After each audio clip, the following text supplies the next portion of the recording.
আচ্ছা, এরপরের ওই যে বড় একটা ছবি দেখছিলাম প্রথম দিকে, এখন ওইটা কি ছোট করে আনছে এখানে।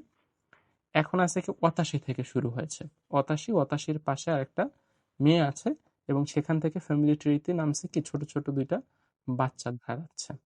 তো আসলে বাচ্চা কোথা থেকে আসে? আপনি, আপনার ওয়াইফ অথবা হাজবেন্ড, তারপর সেখান থেকে আসা হচ্ছে বাচ্চা। যেহেতু এটা একটা মেয়েকে বুঝিয়েছে ছবি দেখে আমরা বুঝতে পারতেছি, তার মানে এই হচ্ছে ৮৮ এবং এই হচ্ছে ৮৮-র ওয়াইফ, আর তারপর হচ্ছে এই বাচ্চা। অপশন আছে কি কি? আনে। আনে মানে তো বড় বোন, তাহলে আনে আনসার হবে না। আরেকটা আছে কি হাহা, হাহা মানে মা, মাও আনসার হবে না, এখানে হবে কি বউ, তাহলে সেটার জাপানিজ কি? সুমা, তাহলে এখানে আনসার হবে হচ্ছে সুমা।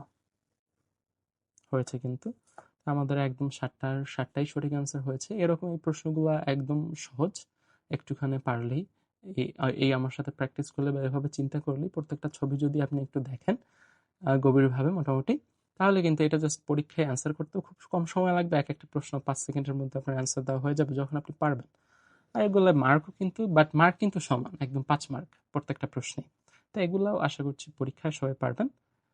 এরকমই একদম খুব গ্রেট পারফরমেন্স হবে আমাদের পরীক্ষা ইনশাল্লাহ। স্ক্রিপ্ট অ্যান্ড ভোকাবুলারির মধ্যে সেকেন্ড যে ধরনের প্রশ্নগুলো আসবে